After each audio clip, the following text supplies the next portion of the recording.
me escucha? Sí, ¿no? Buenas tardes, bienvenidas, bienvenidos al primer acto dentro del segundo festival Escribidores. A las 8 tendrá lugar la inauguración en la Sala María Cristina con Mario Vargas Llosa y Leonardo Padura. Y esto va a ser pues, el aperitivo, el prolegómeno, con 3 magníficos escritores que han venido hoy aquí a pasar la tarde con nosotros. En primer lugar, quiero agradecer a la organización del festival su invitación a moderar esta mesa, a su director Raúl Tola, por supuesto a la Cátedra Vargas Llosa y a las instituciones que hacen esta cita posible, y a los anfitriones Museo Picasso Málaga. Y por supuesto a estos 3 escritores que tengo aquí a mi derecha, que componen esta mesa con marcado acento español. Sí, Jordi nos lo permite. Con permiso de Jordi Soler, que es escritor mexicano pero con ancestros españoles. Por eso digo que esta mesa tiene un marcado acento español. Jordi Soler, Inés Martín Rodrigo y Juan Tallón. Escribidores de diferentes generaciones, estilos, sensibilidades, cosmovisiones, con los que vamos a acercarnos al pasado en palabras. Un título sencillo, sugerente, que espero de pie a un diálogo interesante. Un intercambio transatlántico, le cojo prestado el término a Jordi, que sé que le gusta mucho, entre autores de Latinoamérica y Europa, que es un poco el espíritu de este festival. Bueno, El pasado en palabras es un título sugerente, pero asimismo muy amplio. Para buscar inspiración, pues hice lo que hace otro Nobel, ¿no? Bob Dylan, mirar el periódico, y leí este artículo del domingo, El oso, de Mario Vargas Llosa, Su piedra de toque, en el que hablaba de un relato de William Faulkner, que finalizaba con la siguiente reflexión acerca de la literatura y su carácter extraordinario. Decía, la literatura nos hace vivir en el pasado, en lo más primitivo, y nos recuerda de dónde venimos. Por eso, pues eso fuimos todos, unos analfabetos tan feroces como las boas a las que siempre derrotamos para construir nuestras ciudades. Así que voy a empezar por ahí, por la posibilidad de vivir en el pasado que nos brinda la literatura. Es una premisa para construir historias, hacer vivir un pasado determinado a vuestros lectores. Empiezo con Jordi, que tiene un poquito más de pasado. Bueno, asumiendo la literalidad del título de nuestra charla, yo pensaba que la literatura siempre se hace en pasado. Desde luego, los que leen nuestros libros los leen en el tiempo pasado, porque ya el escritor lo ha escrito meses o años antes de que ellos lleguen a leer esta historia. Por otra parte, también me parece que el pasado, hablando de las palabras que conforman el pasado, pues no hay otra manera de ver el pasado, ¿no? Si no fuera porque escribimos las cosas y después las leemos, no habría manera de fijar el pasado, ¿no? Si no tuviéramos la lengua y las palabras, veríamos el mundo como los animales, ¿no? Con una mirada abierta, sin tiempo. Lo que en realidad sitúa la temporalidad de los textos y de la vida en general es la conciencia del momento que estamos viviendo, ¿no? Aquí estoy poniéndome un poquito proustiano, ¿no? Llevando el pasado de manera masiva a la materia literaria. Por supuesto que hay formas de atacar el pasado, ¿no? Como los escritores, de hecho, como he dicho al principio, escribimos siempre en pasado, ¿no? La prueba es que, quiero decir, la evidencia es que el escritor zurdo que escribe con la mano izquierda no puede escribir con una pluma estilográfica porque va borrando Doy fe. el presente de lo que va escribiendo, ¿no? Es decir, el pasado por escrito es, desde un punto de vista, imposible. Quiero decir, es lo único que hay. Yo personalmente voy revisitando el pasado en diversas obras, un pasado que atañe a mi familia directa, la familia de la tribu en la que nací, que era una comunidad de catalanes en Veracruz, en la selva de Veracruz. Ese es un pasado sobre el que escribo, pero también hay un pasado sobre el que escribo también que va hasta el siglo XVI. Tengo una novela que se llama Ese príncipe que fui, que trata de una princesa azteca que fue secuestrada por un varón catalán y se la llevó al Pirineo. Y ahí fundó una estirpe de mexicano-catalanes que llegó hasta el siglo XX, ¿no? Este es también una manera de atacar el pasado. Yo creo que en realidad todos, tengamos la profesión que tengamos, vivimos continuamente en el pasado, ¿no? Yo en realidad no veo más que pasado y anticipación de lo que viene. Así vivimos todo el tiempo. Y de pronto aparece una franja de presente, ¿no? A veces te pones a pensar en el presente por un momento, en un momento determinado, muy brevemente. Esto también pasa en la literatura. De pronto estás escribiendo en presente, en un presente que en cuanto terminas de escribir la palabra, se convierte en pasado. Yo lo que veo en el tema que estamos tratando de hoy es, estamos abordando un territorio bastante indescifrable y muy inasible, ¿no? Yo te diría que Acabo todo. de acordarme de un verso creo que era de Pablo Neruda, que decía, ¿qué quiere decir para siempre? Sí. Entonces, bueno, todo lo que tenga que ver con el tiempo un poco se nos escapa. Ahí está. De las manos.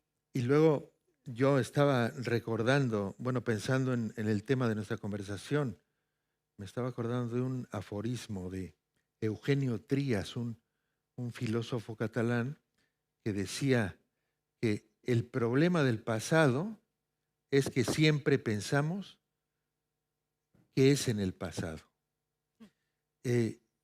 Hay una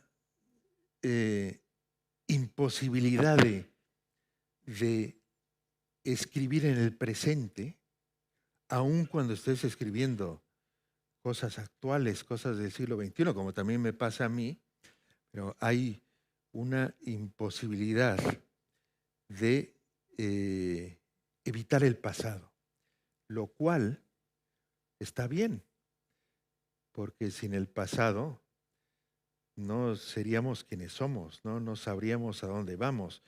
Si no conoces cuál es tu pasado, yo en mi obra he indagado mucho en el pasado, no solo de mi familia, sino de mi entorno, de mi circunstancia, y lo he hecho un poco para aprender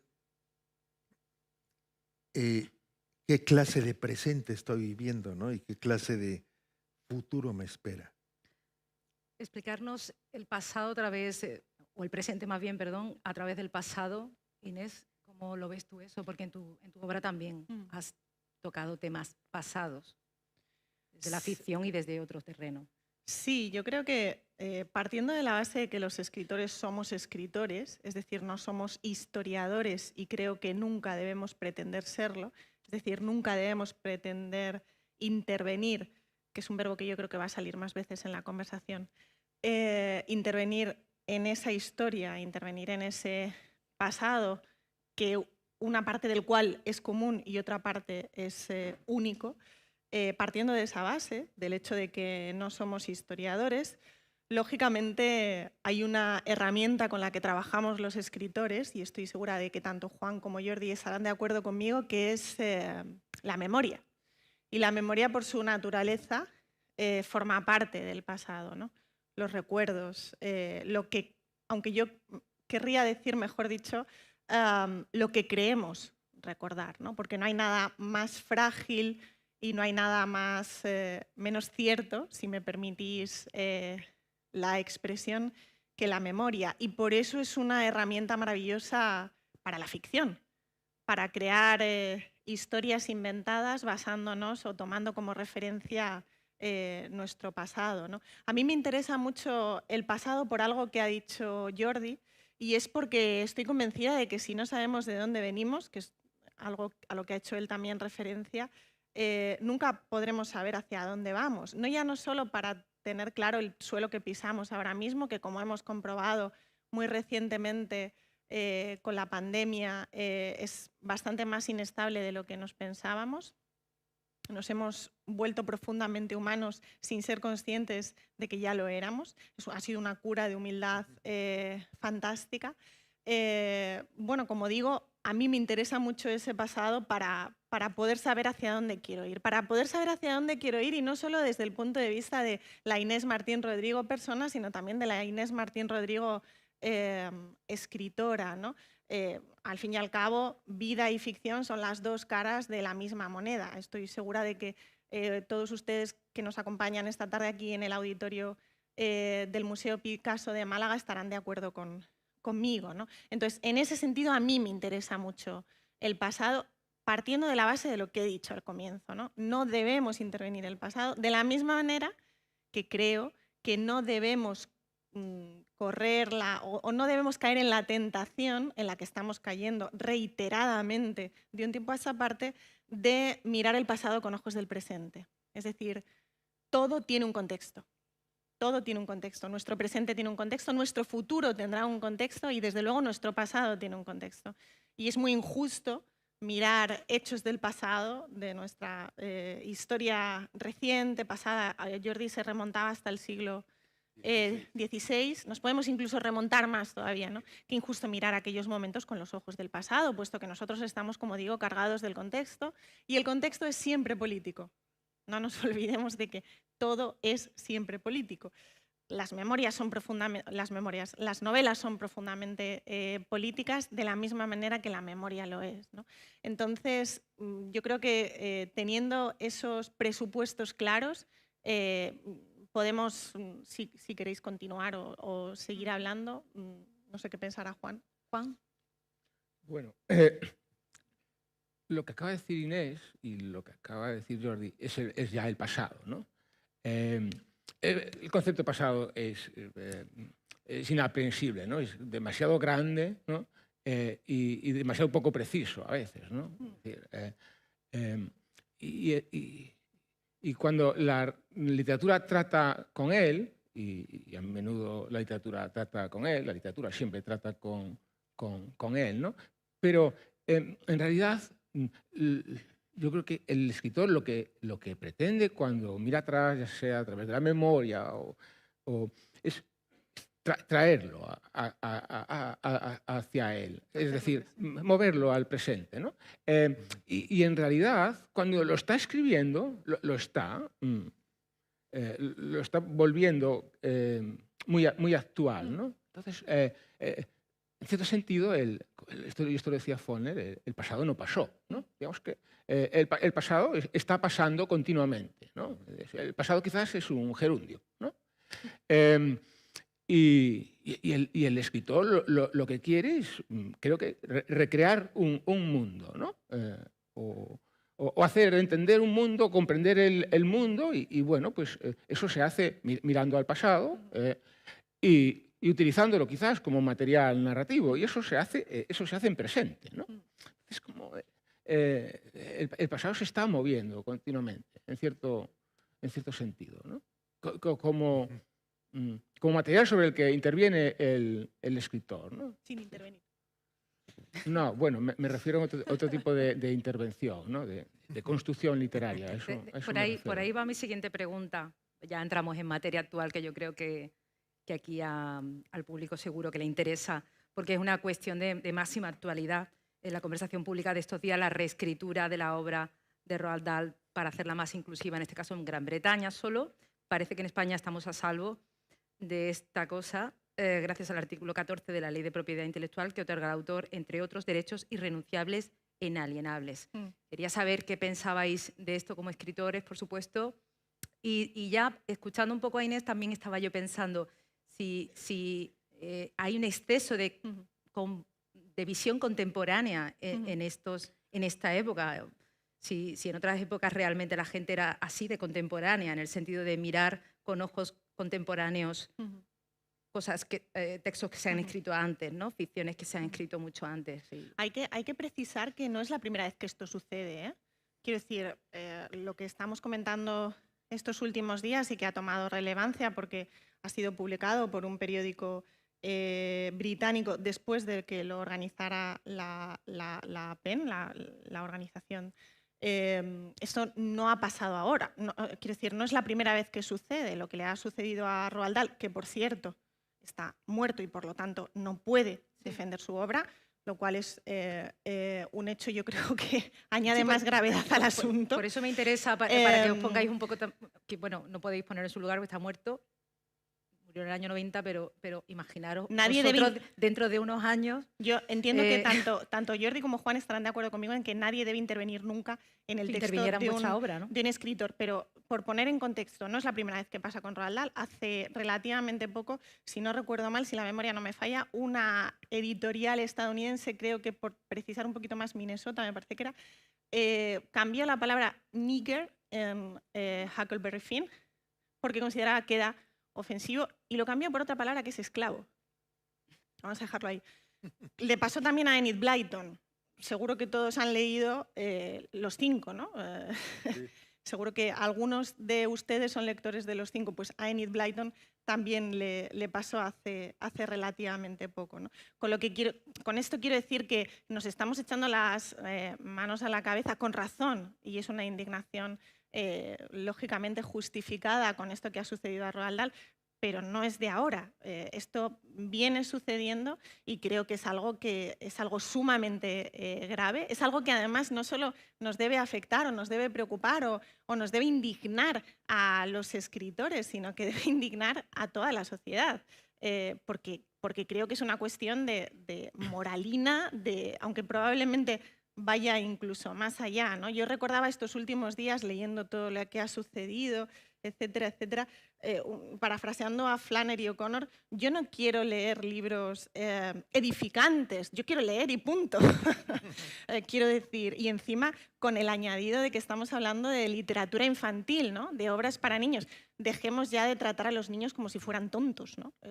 Lógicamente, con el cuidado y la sensibilidad que se debe tener a la hora de abordar en la literatura temas más delicados, como pueden ser la muerte o la enfermedad, pero por supuesto tienen que ser tratados. Pero, por favor, es que los niños son seres humanos como nosotros, ¿no? Entonces, basta ya de considerar o de suponer que es que la literatura infantil deben de ser siempre manuales de edificantes o manuales de cómo debes comportarte, etcétera, etcétera. Yo recuerdo que me preguntaban hace un par de días, tú como lectora de Roald Dahl en tu infancia, etcétera, etcétera, lo sigo leyendo, por cierto, porque se lo leo ahora a mis sobrinos. ¿Te afectó en algún momento leer cómo llamaban gordos a los niños en las obras de Roald Dahl? Y es que me daba apuro contestar. O sea, la mera pregunta ya era, ¿cómo me va a afectar? Juan, tú hablabas antes, bueno, lo hablábamos ahí, antes de salir aquí, de que existe, un poco al hilo de lo que está diciendo Inés también, existe como ese caldo de cultivo, ¿no? Ese ambiente, estamos en esa, digámoslo así, estamos en ese contexto en el cual pues, se mira con una excesiva contemporaneidad pues, textos que se escribieron hace ya muchísimo tiempo, que tiene mucho éxito, porque Roald Dahl es un autor de muchísimo éxito, ¿no? A lo largo del tiempo, y que esto no pasa porque sí. Lleva pasando tiempo, sí, pero ¿por qué sí? Sí. Yo creo que este es un elemento más de cómo un nuevo puritanismo está ganando cada vez más espacio, ¿no?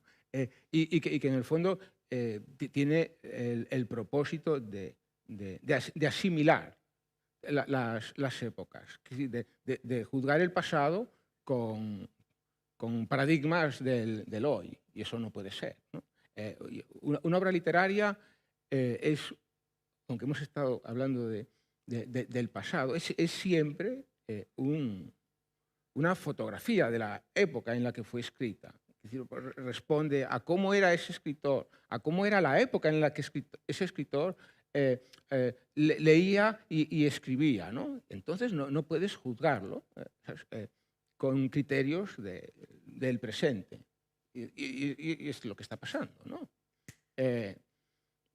Y es terrible. Y yo creo que por ahora, digamos que nosotros pertenecemos a una cultura en la que se me hace difícil que podamos hacer algo parecido a lo que ha ocurrido en Inglaterra con el texto de Dole. Pero tiene que servir como un aviso, como una advertencia, ¿sabes? No ha pasado, creemos que no va a pasar, pero casi siempre las cosas que pasan, instantes antes todos creíamos que no iban a pasar.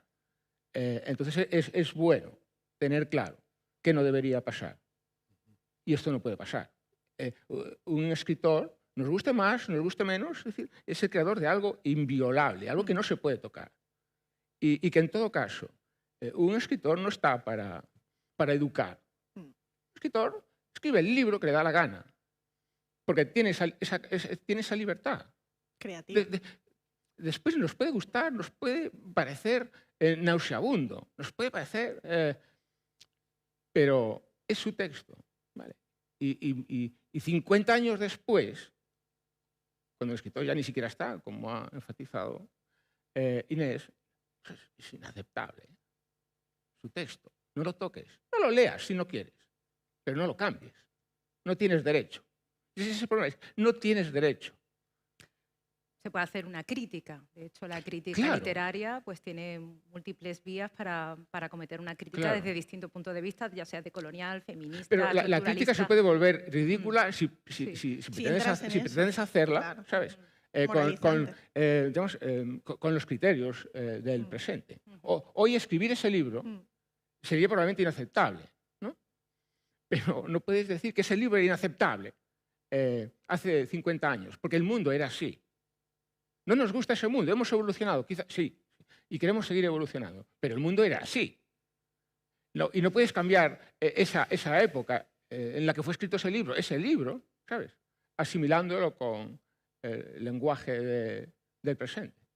Existe también otra manera de advertir, os ponía antes también como ejemplo, bueno, un cómic reciente que salió sobre la vida de Patricia Highsmith, sus primeros años en Nueva York, paralelo un poco a la publicación de sus diarios, en el que las autoras del cómic hacen una nota introductoria advirtiéndonos de que Patricia Highsmith era muy mala persona y era misógina y era antisemita. Según ellas. Según ellas, exactamente, ¿no? Y un poco la pregunta que me hago yo como lectora, realmente yo necesito que alguien me diga cómo es esta persona.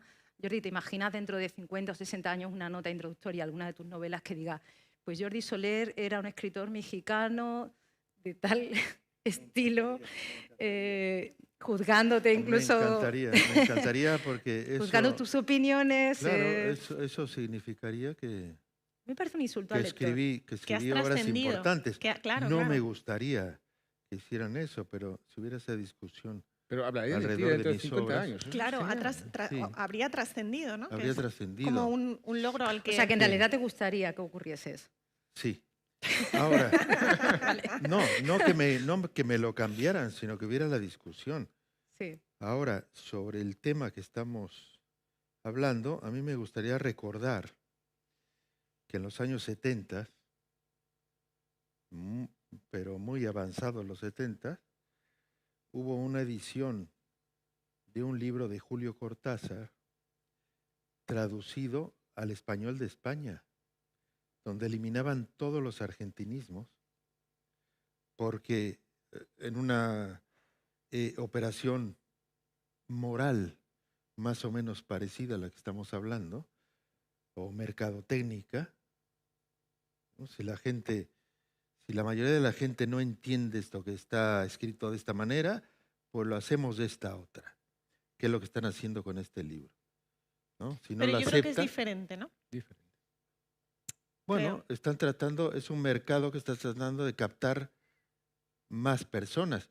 O sea, si lo de estos libros, de los que estamos hablando ahora, no los modifican, ellos han calculado por todos los algoritmos que tienen que van a dejar de vender esos libros. La única forma de seguir vendiendo esos libros en esa dimensión es modificando tales cosas, ¿no? Donde dice hijos, decir hijes, donde dice ellas, decir ellas, este tipo de cosas. La operación con Cortázar era la misma. Es un escritor famoso y súper vendido en todo el mundo, excepto en España, donde no se le entiende, pues quizá porque los lectores no se quieren meter ahí. Pues como no se quieren meter ahí, se los vamos a traducir. Y hubo ediciones de libros de Cortázar aquí, que circulan por ahí en Iberlibro, con una cantidad de pies de páginas increíbles para explicar cosas que cualquier lector con 2 dedos de cabeza De español. de español hubiera En español, entendido. claro. De hecho, el tema fue más allá. Había aquí un problema, que esto tiene que ver exactamente con eso, con los libros que en un contexto temporal, cultural, histórico, no se entienden y hay que modificarlos. Lo de Cortázar está exactamente ahí, en ese mismo contexto. Fue tan importante que en el gobierno de Felipe González, eso está todo escrito en una tesis de un maestro de la Universidad Complutense, cuyos datos puedo aportar. El gobierno de Felipe González decidió que la parte cultural tenía que recuperar la titularidad de la lengua que regresara a España, porque estaba muy maltrecha cuando Felipe González entró al gobierno. El primer palo lo dio Rubén Darío a principios del siglo XX. Cuando aquí se hacía toda la literatura en español, vino Rubén Darío y puso el canon y se llevó el canon a Latinoamérica. Cuando aquí empezaban a rehacerse, llegó Franco, la literatura empezó a ser carcomida por la dictadura y llegó el boom latinoamericano, ¿no? Por segunda vez se comió la titularidad de una lengua que se inventó aquí. Felipe González y sus asesores se propusieron regresar la titularidad de la lengua a España. Y lo hicieron de una manera mercadotécnica, que esto tiene que ver con lo que estamos hablando. Yo creo que al Se le final- dio, espera que termine, Sí. se le dio preferencia, se subvencionó a las editoriales para que publicaran escritores potables, no raros, no experimentales, nada de Rubénes Daríos, no, escritores potables tipo Almodóvar, esa era la consigna, para poder conquistar Latinoamérica. O sea, aquí hay un proyecto de Estado, yo creo que mucho más importante y mucho más escandaloso que lo que están haciendo con este escritor en Inglaterra. Esto lo que ha provocado es que en España los escritores raros, experimentales, quedaron absolutamente marginados porque las editoriales subvencionadas por el Estado español proponían libros tipo Almodóvar. Es la almodorarización de la literatura. ¿Qué ibas a decir tú, Inés? No, digo que al final, y tiene que ver mucho con lo que está contando ahora Jordi, estamos hablando de la libertad creativa, ¿no? Del autor, ¿no? De coartar, intervenir nuevamente, limitar y por tanto censurar la libertad creativa del autor, ¿no? Yo creo que lo más importante que tiene un escritor es su libertad creativa. Lo ha dicho antes Juan, un escritor escribe siempre, faltaría más, el libro que le da la gana, faltaría más. Un escritor escribe siempre el libro que le da la gana. Y la misma libertad que tiene el escritor, que tiene la escritora para escribir ese libro que quiere, tiene el lector, tiene la lectora para leerlo o no leerlo, ¿no? Pero cuando ya entramos en circunstancias en las que se coarta, se censura la libertad creativa del autor, de la autora, ahí ya estamos pisando un terreno bastante peligroso, ¿no? De policía moral, si me apuran. Pero ¿qué es el que yo estoy planteando? Sí, por eso digo yo que tiene mucho que ver con esto que estoy con lo que planteando dices. es antes ¿Qué opinaba de que Cortázar? pase eso, ¿no? Sí, Jordi, no, claro. ¿Qué opinaba Cortázar de esta traducción suya al español? No, bueno, le molestó muchísimo, pero tampoco pudo hacer mucho. Una traducción que salió, se vendió, la puedes conseguir ahora en Iberlibro. Y le molestó muchísimo, por supuesto, pero los escritores también, ahora menos, ahora vivimos en la época de la transparencia y tenemos instrumental para defendernos, ¿no? Ahora, no sé si a ti, Inés, te hubieran hecho lo que a Cortázar, hubieras mandado un tuitazo y se hubiera montado... Que es el burofax de la época, más o menos. Sí, pero es que no, en esa época no había ni burofax. Estos pobres, Cortázar vivía en París, se dio cuenta cuando ya se habían vendido miles de ejemplares de su libro. En esta época no nos podrían hacer eso, ¿no? Yo creo. Otra pregunta que quería haceros era, pues, ¿cómo de importante es tener un pasado a la hora de escribir? Y no por el tipo de obra que se escribe, no forzosamente porque sea no ficción, también la ficción, por el material que nos va dejando la vida misma. Yo creo que tener un pasado, recordar el pasado, para un escritor siempre será una chimenea encendida, ¿no? Pero depende siempre del escritor que eres, del proyecto que tienes. Ese pasado será más útil o menos útil en cada momento, ¿no? Es cierto que al margen de que escribas o no escribas sobre ti, ¿sabes? Y tu libro preste un testimonio personal, yo creo que el autor, el escritor siempre, digamos, recupera, ¿no? El escritor no tira nada.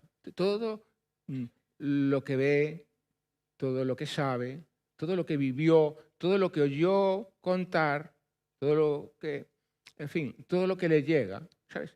Se acumula, ¿no? No tira nada. Y esos retales, cada 2 por 3, se van a filtrar en su nuevo libro, ¿no? Aunque no sea un libro sobre él, pero es un libro a partir de él, ¿no? Todos los libros son a partir de un escritor, aunque no nos cuenten la vida del escritor, pero el escritor nos contará la vida de otra persona, y para cuya composición ha utilizado elementos conocidos, o que pertenecen a su vida personal o a la vida personal de alguien que conoce. Entonces, ya no recuerdo cuál era la pregunta, pero... Lo importante que era tener digamos que la respuesta es tener un esta, ¿no? pasado. Es como estaba pensando que es como un Diógenes positivo, ¿no? En el que vas acumulando, Bueno, y en al función final de es las necesidades Claro. que vas extrayendo. Pero bueno, y después está el tipo de escritor que siempre está reconstruyendo su pasado cercano o el de su familia. Yo quisiera ser un escritor con familia, digamos, con familia que dé para una novela, ¿no? Ingredientes. Claro. Con un clan. O porque sea conflictiva o porque venga de muy atrás y tenga memoria de ella, ¿no? Pero no sé, a veces tienes una familia absolutamente convencional, y con lo cual tienes que mirar quizás hacia otro lugar, ¿no? Y trabajar más con la ficción que con la memoria, ¿no? Pero en el fondo, la memoria es, bueno, en el fondo y en la superficie, ¿no? Yo creo que la memoria es una... ¿Se escucha? Le pasamos la palabra a Jordi. ¿Quieres que...? Me he quedado sin micrófono. No, te oyes ahí, ¿no? No, no se le oye. ¿Quieres que te...? Bueno, Jordi, puedes seguir tú. Digo que la memoria es una herramienta de la ficción, ya sea para redescubrir, porque en el fondo yo creo que se trata un poco, todos los escritores, bueno, no voy a utilizar el plural majestático, que es algo que odio. Yo por lo menos escribo para conocerme a mí misma, ¿no? Es un proceso de autoconocimiento, ¿no? Y por lo menos en mi caso concreto, en mi caso concreto y con respecto a mi última novela, a Las formas del querer, sí que es cierto que mi familia, que es bastante amplia, bastante grande y tiene un pasado, no vamos a decir remoto, pero bueno, sí bastante rico, en la historia reciente española, me ha servido como base, ¿no? como ingrediente fundamental. Bueno, fundamental o no, digamos que me sirvió como referencia, ¿no? Y fue muy divertido, esto que decía ahora Juan, como nadie de mi familia leyó la novela antes de que saliera publicada, antes de que de que llegara a las librerías, después de ganar el premio Nadal, etcétera, etcétera. Y fue muy divertido como todos los miembros de mi familia se pusieron a leer rápidamente la novela, no porque quisieran ver si era buena, mala, regular, sino para reconocerse en ella, ¿no? Claro. Entonces fue muy divertido comprobar cómo ninguno logró reconocerse realmente, porque ninguno está en la novela literalmente, y sin embargo están todos. Lo mismo que a lo mejor está Juan, como yo estoy en obra maestra y además con mi nombre, o lo mismo que tal vez esté Jordi en una futura novela mía, ¿no? Con esto quiero decir que al final lo más maravilloso de la ficción es que se nutre de ella la realidad, mejor dicho. El ingrediente fundamental de la ficción es la realidad, ¿no? O sea, la ficción se nutre de la realidad, y la realidad es ante todo pasado, por supuesto, pero también es presente, que es lo que decía Juan, y será futuro, ¿no? Que se lo digan a los escritores de ciencia ficción que los hay maravillosos, ¿verdad? Entonces, yo creo que el peso o el pozo del pasado en el escritor depende, lógicamente, de cada uno. Y yo creo que además no es ni definitivo ni definitorio de su obra. Es decir, en mi caso concreto, por lo menos, cambia con cada novela, cambia con cada libro, ¿no? Y eso es lo grandioso de la escritura, que es un juego. Y se trata de jugar con ella, de divertirte, ¿no? De mirar al pasado, al presente, al futuro, y lo que decía Juan, ¿no? Al final es un tiempo continuo en el fondo, ¿no? Entonces, bueno, a mí no me gustan las etiquetas, tampoco me gustan me constriñen mucho, y creo que también al final el hecho de conjugar los tiempos demasiado a la hora de definirnos también nos limita como escritores, ¿no? Jordi, Sí. tú tienes un pasado, además, muy movido Sí. a nivel geográfico, por la propia historia también de tu familia, porque tiene familia, o sea, tu madre era catalana y se exilió después de la Guerra Civil, entonces, bueno, evidentemente... Sí, hombre, es, digamos, una realidad muy movida, pero también suscribo lo que dice Inés. Es una memoria que nos sirve para escribir nuestras historias, ¿no? Yo sí, de verdad tengo una historia muy literaria, Pero también es verdad que estas historias tan estentóreas como la mía, ¿no? Una familia que ha perdido una guerra civil en España, el abuelo se va a un campo de concentración durante 2 años, escapa gracias a un diplomático mexicano que lo manda a Nueva York. De Nueva York bajan a un tren hasta Laredo, Texas. De Laredo, Texas coge un tren que lo deja en Veracruz y ahí se encuentra a 3 colegas suyos de la batería de Montjuic. Una cosa que parece literatura, pero era así porque todos los refugiados españoles entraban por Veracruz y iban recalando por ahí. En fin, esta historia, que es efectivamente una memoria, digamos, plus para mí como escritor, sobre todo por el pedigrí, porque yo en mis entrevistas puedo ir diciendo, bueno, yo era hijo de esto, yo estoy escribiendo de esto porque mi madre nació ahí, ¿no? Que es lo que he hecho durante años, porque es verdad, porque es así. Sin embargo, esto a la hora de traducirlo a nuestro trabajo, a la mesa de trabajo, es lo mismo que hace Inés y que hace Juan.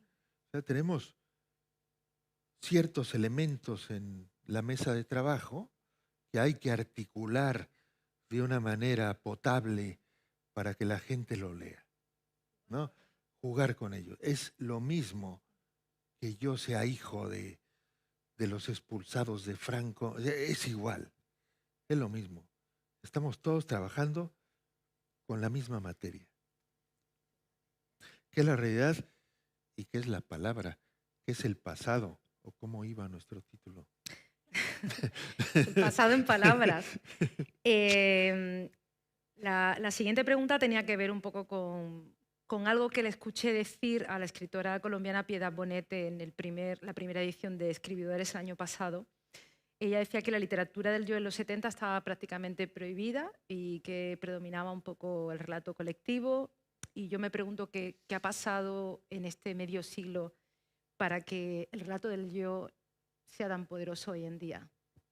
¿Pero a qué llamamos relato Relato del yo? del yo a la escritura autobiográfica. O sea, hablas de la autoficción. Autoficción, escritura autobiográfica, memorias, diarios. Yo es que creo que como estamos rodeados de autoficción, que hay mayor autoficción que Instagram, ¿no? O que las redes sociales. Entonces, bueno, al final, quiero decir, yo es que tampoco creo mucho en los géneros, porque vuelvo a repetir que nos constriñen y que nos limitan bastante, ¿no? Entonces, yo creo en la literatura y creo en que como lectora me gusta leer cierto tipo de historias que además van cambiando bastante seguramente en el tiempo, ¿no? Entonces, lo único que es cierto es que, y también estarán de acuerdo seguro conmigo, tanto Juan como Jordi, como escritores, lo queramos o no, formamos parte de una cosa que se llama mercado editorial y que se llama industria editorial. Y eso también tiene mucho que ver con todo esto de Roald Dahl y estas cosas que veníamos hablando, ¿no? Entonces, formamos parte de eso, ¿no? Y hay momentos, épocas, no sé si tanto como épocas, ¿no? Momentos, yo creo, mejor dicho, ¿no? En los que, bueno, pues predominan cierto tipo de gustos lectores y otros en los que predominan otros, ¿no? Es cierto que de un tiempo a esta parte en España se ha venido o ha estado más en boga o más se ha vendido más. Voy a sacar al escenario el verbo vender, que no es lo mismo que el verbo leer. Yo creo que no tiene nada que ver. Esto que tú has venido a denominar la autoficción, ¿no? O la literatura del yo o tal. Como en otra época se leyeron más las denominadas novelas históricas, que yo me pregunto lo que son, Jordi, o en otra época se vendió más el thriller y la novela negra nórdica, etcétera, etcétera, ¿no? Si quieres, por dar un titular, es que somos pura autoficción, ¿no? Vivimos en esa época y tal vez ahí esté la respuesta que buscabas, ¿no? Un poco. Bueno, es que, a ver, tú eres periodista también, además de escritora, y sabes que aunque no te gusten las etiquetas, hay que etiquetar. Esto es como cuando decía Franz Zappa, yo no creo en los géneros musicales. Pero yo me puedo resistir. Hay música buena y mala. Todo eso está muy bien, decir que hay música buena y mala, o que hay literatura buena y mala, entiendo yo, porque evidentemente pues unas memorias pueden ser un libro magnífico y no tienen por qué desmerecer a una historia de ficción. Te pongo como yo ejemplo, lo decía por la predominancia que tienen hoy este tipo de relatos o de historias de uno mismo. La literatura del yo es autobiografía, es hablar de uno mismo, de su familia, de su historia. Se ve mucho, en el cómic se ve mucho también, y yo creo que en la literatura igualmente, incluso el ensayo autobiográfico. O sea, te pongo como ejemplo hay libros magníficos. La última novela de Rosa Montero, El peligro de estar cuerda. ¿Es una novela? ¿Es un ensayo? Claro, ¿Es autoficción? Es que son híbridos, puede ser un híbrido. Es literatura. Puede ser un híbrido. Se trata de colocarlo en un estante u otro de la librería, ¿no? Bueno, pero yo si me permites interrumpirte, yo sí creo, como Isabel, que vivimos una época donde los textos son especialmente autobiográficos o autoficcionales, ¿no? Y no creo que tenga que ver tanto con una moda como con una época, ¿no? Yo creo que, y esto no cabe duda, que estamos viviendo una época especialmente narcisista, ¿no? Entonces, tendemos a mirar hacia nosotros mismos. Sí, por eso ¿no? decía que qué había pasado en este medio siglo. Probablemente pues, que estamos en un estadio del capitalismo determinado, de la sociedad es como es. Y... Eso es un elemento que yo creo que ayuda a entender por qué está pasando esto. Yo creo que otro elemento que creo que ayuda a entender por qué hay tanta literatura construida sobre el yo es el hecho de que de pronto ha adquirido un especial prestigio las historias basadas en hechos reales, ¿no? Hay como una pérdida de prestigio de la ficción, ¿no? Entonces, si algo ha pasado realmente, es como si eso le diese un aval superior al relato, ¿no? El plus de la veracidad, ¿no? Sí, podemos decirlo así, ¿no? Mientras que si lo has inventado, ¿no? Es como, bueno, se lo ha inventado, joder, no pasa nada. Entonces, y por otra parte, digamos que con todos esos elementos, de pronto, cada vez más escritores, escritoras, quieren prestar testimonio, ¿no? Es decir, creemos que tenemos algo interesante que decir sobre nosotros mismos, ¿vale? Creo que va por ahí la historia. Una creencia en que lo que tienen que contar es especialmente interesante. Digamos que como no podemos dejar pasar esto que hemos vivido en primera persona, ¿no? Como el mundo puede seguir en pie sin conocer lo que yo tengo que decir sobre esto protagonizado por mí, ¿no? Expuesto así parece que estoy criticando el fenómeno, ¿no? No, para nada. Pero digamos que es la época y punto. Y es la época y somos escritores en esta época y estamos haciendo esto. Lo raro sería que estuviésemos escribiendo, pues yo qué sé, como García Lorca. Ojalá, ¿sabes? No sabemos. Pero no es el momento para escribir de otra manera. Es cierto que las épocas cambian y quizás también ya sea el momento de empujar otra cosa. Entonces, yo creo que por eso hay que poner siempre en valor la originalidad, ¿sabes? Lo que intenta separar.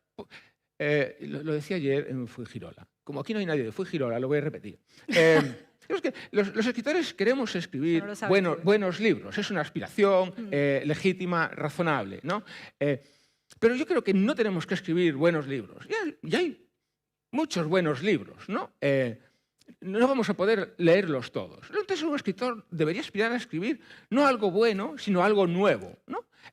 Darle algo a los lectores, al mundo, que no hay, ¿no? Y yo creo que ese es uno de los grandes déficits, es la originalidad, ¿no?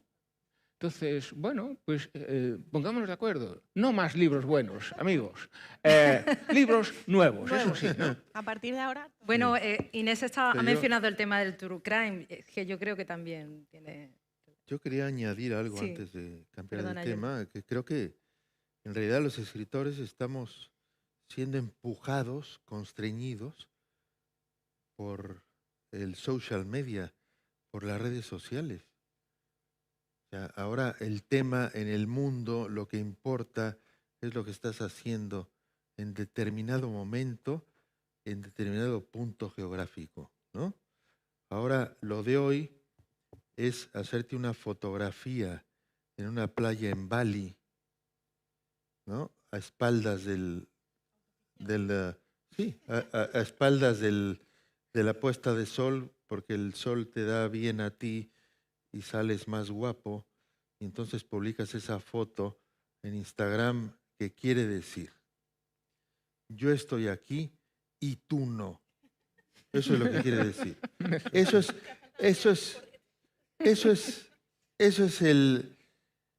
la suma de la autoficción. Yo estoy aquí y tú no. Todas las redes sociales tienden a eso. La proyección de la persona, ¿no? Esto va, desde mi punto de vista, por supuesto, decimonónico y gaga, esto va en contra de la literatura. La literatura promueve otro punto de vista.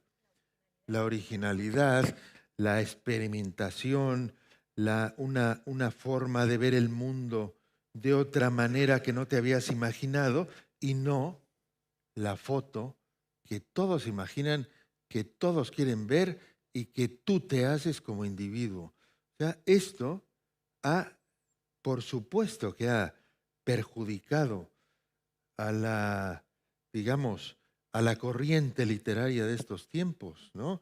Los grandes grupos editoriales, yo lo sé porque publico en uno de ellos, tienen departamentos dedicados a buscar youtubers, instagramers, A pescar, ¿no? En las redes twitters, sociales. a pescar a gente atractiva, con muchos seguidores, para poder hacer un libro de eso, del presente imbécil, ¿no? De la foto tonta, de esto. Esto, por supuesto, que nos perjudica a los escritores que queremos proponer una manera distinta de ver el mundo, que era, yo cuando era joven y quería ser escritor, fui escritor por eso, porque quería proponer una nueva mirada sobre las cosas. Ahora, lo que es importante es añadirse a la misma mirada de los miles y millones de personas que están mandando el mismo mensaje por las redes sociales. O sea, yo creo, de verdad, que estamos en un problema, amigos. Tenemos un problema. Esto que nuestra conversación sobre las palabras, el pasado y esto, pues tiene mucho que ver con esto. Ya las obras hechas con palabras, ¿no? Las ideas, los conceptos, empiezan a ser obsoletos. Ahora lo que importa es la imagen, la cosa instantánea, la fotografía, ¿no? El eslogan. Lo vemos en la política, Sí, sí. ¿no? Ujú. Los personajes que más impronta tienen en la política son los que manejan la cosa del Twitter, los eslogans, ¿no? Yo me he puesto como ejercicio, esto ya es una cosa un vicio que voy a compartir con ustedes. Yo me he puesto a desmontar el discurso de Irene Montero. Son solo eslogans, solo. No hay una sola idea. Ahí lo dejo.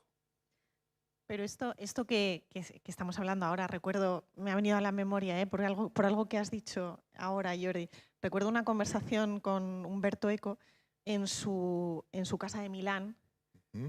Yo tuve la suerte, el privilegio de conocer esa maravillosa La biblioteca. biblioteca Qué bueno. Sí. de Umberto Eco. Yo creo recordar que esto fue en el año, bueno, hace ya unos cuantos años, ¿no? Y este tema de conversación salió durante la entrevista. Porque era un adelantado. Durante la Ella charla. lo sabía. Y entonces, claro, yo le planteé la pregunta, ¿no? De, ¿y qué hacemos? ¿No? O qué consejo tiene usted, maestro, señor Eco, para que podamos hacer, ¿no? ¿Y qué te ha dicho? ¿Qué te y me dijo? dijo, pues es que si tuviera la respuesta sería el presidente del mundo, ¿no? Entonces, ¿quiénes somos nosotros tres? Yo estaba pensando también, estaba pensando en otra cosa. Umberto Eco Estaba pensando en una cosa que decía Fran Lebowitz, que también es escritora en esta serie estupenda que le dedicó Martin Scorsese, que la habréis visto vosotros seguro, que ella hablaba de que a ella, cuando empezó a leer de pequeña, lo que le fascinaba de la literatura era precisamente ir a otros mundos, conocer otras perspectivas, otros personajes, otras vidas, y que ella veía que eso, no sé si se refería a las nuevas generaciones, ¿no? Pero que veía quizá que en este mundo, en este contexto contemporáneo que vivimos, quizás ya no interesaba tanto. La gente necesitaba mucho, por el contrario, identificarse con los personajes y que de alguna manera los personajes hablaran de uno mismo. No sé si estáis de acuerdo con ella. Con Fran Lebowitz tengo otra anécdota, también en persona. Y bueno, pero luego me dices si estás de acuerdo con él. No, espera, que te la cuento. Pues tiene que ver con lo que estamos hablando, creo. Y yo hablábamos de esto también. Y ella decía, si es que lo que yo quiero es tener razón. O sea, a mí me da igual que gusten más mis libros. Ella publica solo ensayos, nunca ha publicado ficción. Yo lo que quiero es llevar razón. Y tiene que ver con la respuesta a esa pregunta tuya, ¿no?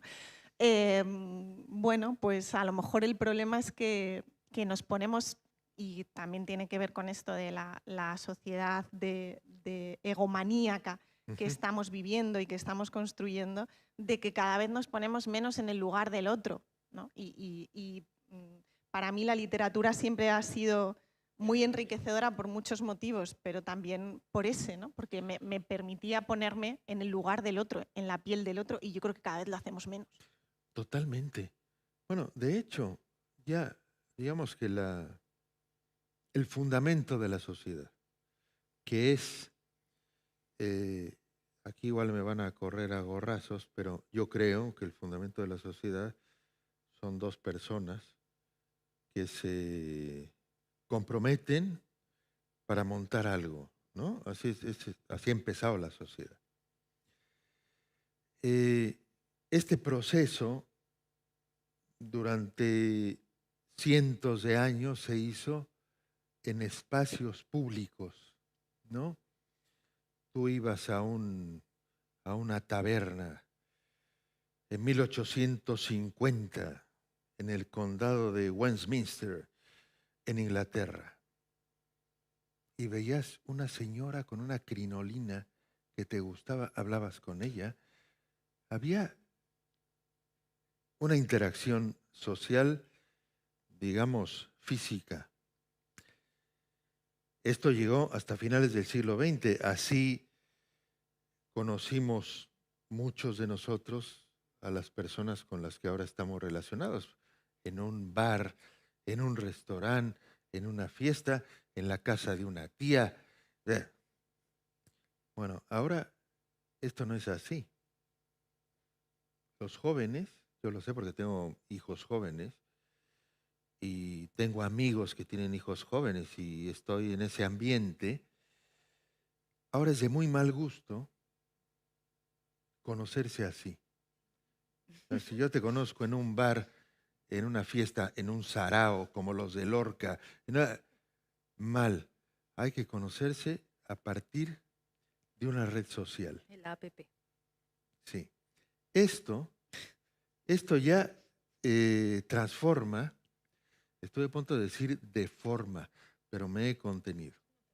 Esto ya transforma la manera de comunicarnos. Y por supuesto que esto afecta a nuestro oficio. Por supuesto, porque las personas ya se informan de otra manera, ya no buscan historias en los libros que escribimos nosotros. Esto ya no. Entonces van ahí viendo caras, ¿no? Sí, es verdad, es verdad. Juan, por ejemplo, tú creo que he leído te he leído en alguna entrevista, y ya con esto vamos a ir acabando, que a ti te gustan las historias desde distintos puntos de vista. Bueno, yo creo que con tu obra está bastante más claro. Entonces, no sé qué opinas de esto que estamos hablando, ¿no? De si la gente a la hora de leer necesita identificarse con los personajes o, por el contrario, lo que quiere es que le cuentes lo que sea ficción, no sea ficción, le haga salirse de sí mismo e imaginarse otro mundo diferente. Es complicado decir qué le gusta a la gente, ¿no? Porque la gente, aunque se conjuga en singular... Salvo que sea ¿sabes? Fran Lebowitz que lo dice y se Claro, tan es pancha. como... Sí. Yo la estoy parafraseando, sí, no le puedes llevar la contraria. Yo creo que todos queremos escribir libros que gusten a mucha gente, ¿no? Pero eso no significa que tengamos que escribir para ellos, para contentarlos, para darles satisfacción, ¿no? Yo creo que un escritor ha de tener un proyecto, una idea, ¿sabes? Y aunque conviene que evolucione, digamos que siempre ejercer cierta honestidad, ¿no? Este es el libro que yo quiero escribir. Y lo quiero escribir porque lo deseo profundamente, ¿sabes? Sin pensar en si lo van a leer 100, 1000, 10.000, 100.000, ¿no? Entonces, pues a partir de ahí, pues no sé, pues puedes escribir lo que te parezca y después gustará o no gustará, lo harás bien o lo harás mal, pero por lo menos has hecho lo que tú querías y no lo que el mercado quizás demandaba, ¿no? Entonces, historias con las que la gente se identifique. Bueno, esa es una vía, ¿no? La gente lee un libro y se identifica y decide que ese libro le gusta. Pero la gente también lee un libro, ¿sabes?, que le plantea un escenario para ella absolutamente desconocido. Y ese mundo y ese libro también le puede fascinar, ¿no? Entonces, lo conocido y lo desconocido pueden ser igual de atractivos. Al final siempre va a depender todo de la habilidad, del talento del escritor para atraerte a lo que te está contando, ¿no? No son cosas excluyentes en realidad, ¿no? Bueno. Ujú. Son las 7 ya.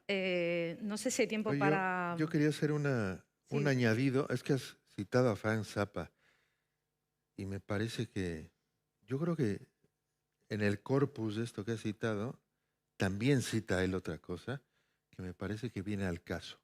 Sí.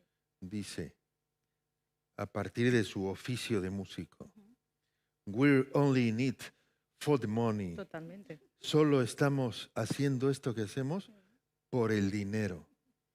Sí, Lo decía Frank Zappa. pues bueno, por el dinero y por el placer, espero, de contar historias. Espero, no sé, y de esos escritores que lo pasan fatal escribiendo. No sé si hay tiempo para alguna pregunta. Si alguien me puede avisar de organización. ¿Hay tiempo? Sí, hay. Hay tiempo.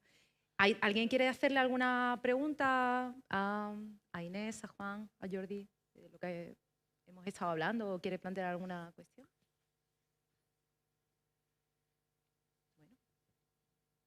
Bueno, por ahí se anima alguien. Sí. Que hemos tocado muchos temas. A Juan Tallón.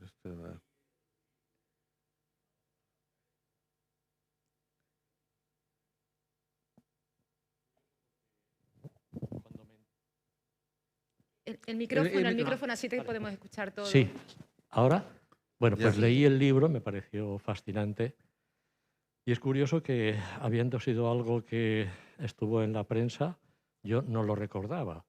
Y al igual que yo, muchos de la gente que también leyeron el libro y que le había comentado el hecho de la desaparición de esta obra de Richard Serra. Entonces, en el libro, muchas personas que han intervenido, ¿no?, se convierten en personajes.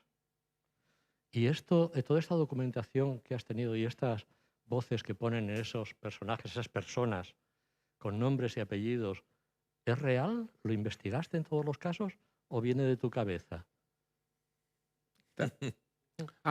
Bueno, investigué todo lo que pude investigar y también recreé lo que consideré que necesitaba inventar, ¿no? Entonces, la novela está plagada de hechos históricos, de hechos contrastados, ¿no? Pero también hay elementos de ficción. Yo no tenía especial interés en hacer un libro de no ficción. Yo quería contar una historia de determinada manera. Y si para ello tenía que cubrir algunos elementos que la investigación no me permitió conocer, estaba dispuesto a inventarlos. Estaba dispuesto a inventarlos. Porque yo quería hacer una novela. Y entonces es una suma de unas cosas y otras, de cosas que pasaron, de cosas que no sabemos si pasaron. Pudieron pasar o no pudieron pasar. Y de lo que se trata es de mezclarlos y de que el lector no sepa muy bien a qué atenerse, ¿no? Digamos, y que ni siquiera plantee la batalla de tratar de separar los hechos reales de los hechos inventados, ¿no? Es decir, que se rinda después de 3 o 4 capítulos, ¿no? Y que simplemente lo viva, se lo crea, ¿no? ¿Alguna pregunta más? Bueno, pues muchísimas gracias Juan, Inés, Jordi por este rato de conversación, el primer acto de Escribidores. La inauguración tendrá lugar a las 8 en el Conservatorio María Cristina con Mario Vargas Llosa y Leonardo Padura. Muchas gracias, de verdad. A ti y al público. Vamos a darle un aplauso, por favor.